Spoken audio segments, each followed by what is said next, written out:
Thanks, everybody.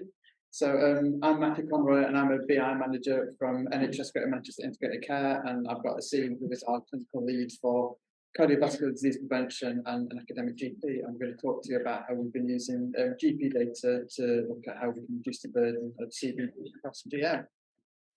Great, thanks. So we've got a few slides on background. Always good to start with definitions. I know there's mixed people in the room. CVD, it's really broad, starting from heart attacks, strokes, angina, heart failure. Often these things are related to high-risk conditions like high blood pressure, having an irregular pulse, high cholesterol, diabetes. These things are related to wider and social demographic factors like housing, education, deprivation. We've been using some of the great tools that are into producing, and Prof. Newton talked about. This is the death of everyone in 2019 from the Global Burden of Diseases report. You can see that top third is cardiovascular disease. Of course, a lot of those underlying factors like hypertension, diabetes, smoking, they also are implicated in lung cancers, cancers and dementia as well. Hypertension is now globally the biggest factor for disability-adjusted life years. Context is really important. Greater Manchester has about 2.8 million residents. 40% of our population is in the top 2 deprivation deciles. And that is important because we've had to do things, think about things slightly differently. A lot of the national scales don't really work very well for us. We do have a strategy. Language is important. Data and that full data pipeline is really encapsulated in Principle 2.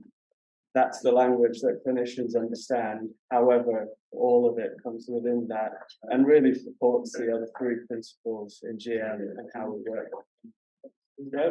Thanks. What we wanted to do was to undertake a population health management approach to understand inequalities in care and the burden and impact of CVDs across our GM population, and then using the GP data that we have available to identify, target and prioritise those patient most at risk. So as Aseem said, we've got a really big challenge. So how do we use the data that we have to really narrow in on the subset of patients and target those? So appreciate the slide is quite busy, but this is the kind of the underlying principles for how we've been able to do what we do.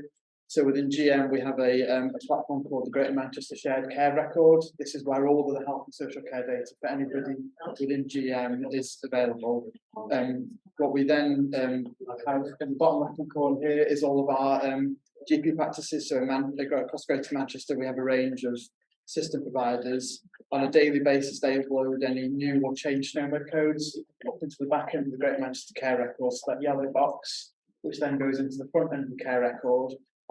And what we've got across GM is the information governance in place to take that information and put it down into our data warehouse, which we call the Analytics and Data Science platform. This has been enabled by a data sharing agreement with each of our GP practices to use their information for secondary uses, which we believe at the moment is fairly unique across the NHS. Okay, so we wanted to, let's just start there, I think. So what are we fixing there we go. Okay. So what this information, that data flow does is it actually gives us access to a fully coded record for each patient registered with a Greater Manchester GP practice. So that's right down to the individual SNOMED codes, the date it was entered, and any values. So it might be that the BMI was entered last week and that was 36.4. So it gives us the most granular information. So what that enables us to do is to build really rich data sets to understand the health and care of each patient. So diagnosis, what CVDs do they have, how long have they had them for, the management, what was the last blood pressure reading, is that getting better or worse, what medications they're on to treat the condition, but also the kind of wider demographics and protected characteristics, so age, ethnicity, even down to their full postcode, so we can do really detailed mapping. So having this data facilitates both a patient-centered and population health management approach, so we can look at the impact of multiple conditions and variations across different groups. Okay, so we're going to just show you some bits of things that we've been working on, starting at primary prevention of really trying to detect illness in apparently healthy people or early signs of illness and do something about it with them. Some of you may have heard of the Q-Risk-3 score. It's a risk prediction score. It gives you a 10-year risk of having a cardiovascular event like a stroke or heart attack. Primary care is often tasked with doing Q-risks for people and using that information in a holistic assessment. Some of that complexity is this is a population approach. Primary care sees individuals. Often the score isn't done for people. How can we do it for people en masse to better understand our population? I think what was also interesting to note is that recently EMIS removed the ability to bulk add the Q-risk. So previously a practice could click a few buttons and calculate the Q-risk for the entire population, but about November last year, for some reason that we're not quite clear on, they removed that ability. So what we were able to do was, using that GP data, was calculate the Q-risk for all patients across Manchester at any point in time, because what we also found is that the practice may have done Q-risk 2 or 3 years ago, but since then conditions have deteriorated, BMI's got worse, blood pressure's increased, and that score's no longer relevant.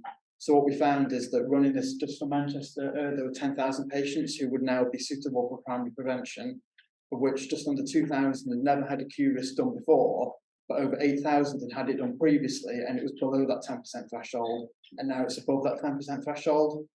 And what we found is that for some of those patients, the scores were really quite old, so practice had done it, thought they'd met the criteria, but actually because the patient's condition had deteriorated, that score was no longer relevant. And we're currently working on a process for how we can share that information back to practices, so it's been embedded within the record, and patients can then be reviewed, followed up, and where appropriate started on that primary prevention.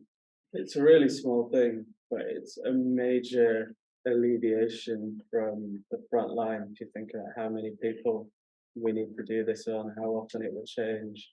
So just wanted to highlight that. Again, so now with secondary, tertiary prevention, Professor Newton talked about deprivation being such a major factor. We're trying to find who is the high risk, as well as having our population approaches. We also need to better be a lot cleverer with finding those people.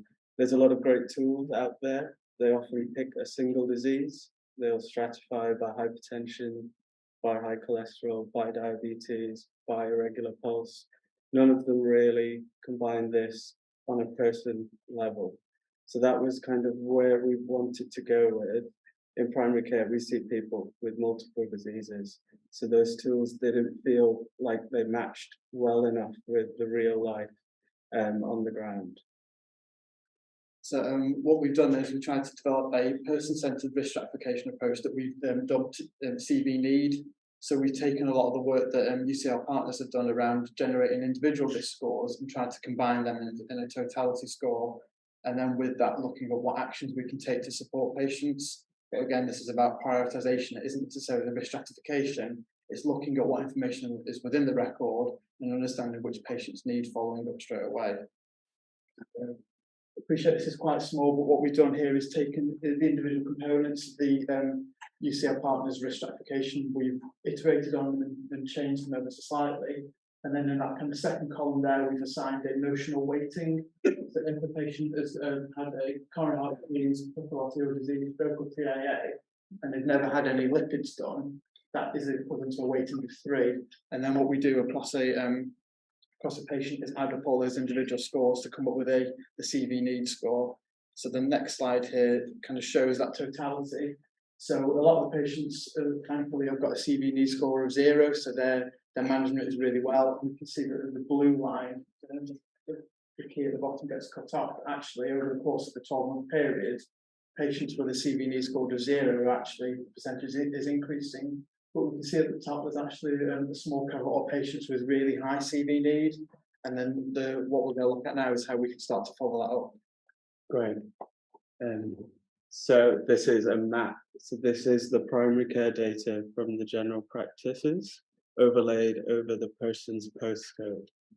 You go from everywhere being very deprived, everyone being very poorly managed. Where do I go to first?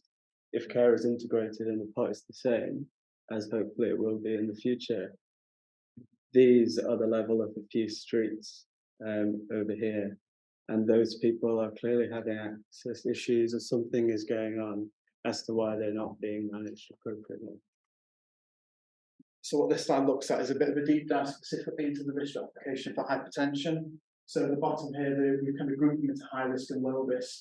So what we can see here, this is then the risk percentage of patients with hypertension broken down by ethnicity. So we can see some real variation across different ethnic groups, which are kind of overlays of what we talked about deprivation, but enables us to understand what kind of inequalities there are in the system, and then how we can prioritise focus on certain groups in particular to reduce some of those inequalities. The other part of this is that this will be updated weekly, and that then enables the quality improvement approach, which we can't currently do en masse across the system. This is one part of the wider work, and really we're building our custom kind of medication pathways.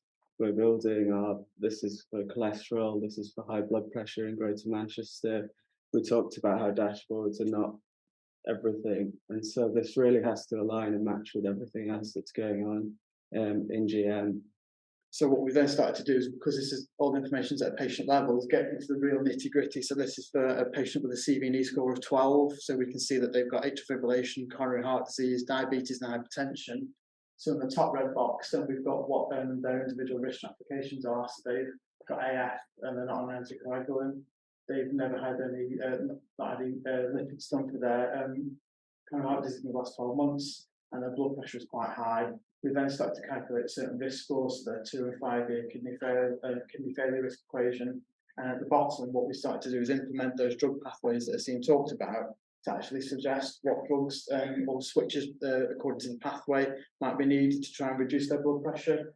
So according to this, the patient should be started on their ARB should be increased in dose, and they should be started on a calcium beta blocker as well. Fantastic. Again, we can now look at, are these people being seen? Are they not being seen? If they're not being seen, we clearly need to do far more to get to them. People with the high CV needs score, 80% of them did have some contact with their general practice in the last year. Contact, consultations, coding, complexity. So it is a very narrow definition of contact, including blood tests, that we definitely know they've had a contact. So in the interest of time, what we've then done, this is the risk stratification for hypertension broken down by the suggested actions from the drug pathway.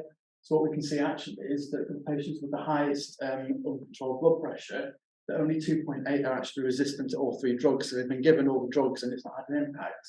Whereas actually 46% of them should have a medication switch, or 51% need following it up for a new blood pressure reading. So actually, it kind of challenges that assumption that the patients who are most uncontrolled, there's nothing we can do, because following the pathway through it clearly shows that only 2.8% of patients have had all of the interventions and it's still not worked. And there's a lot of things that we can do for these cohorts of patients. These are just medical interventions as well, and there is a whole variety of things on top of medicines.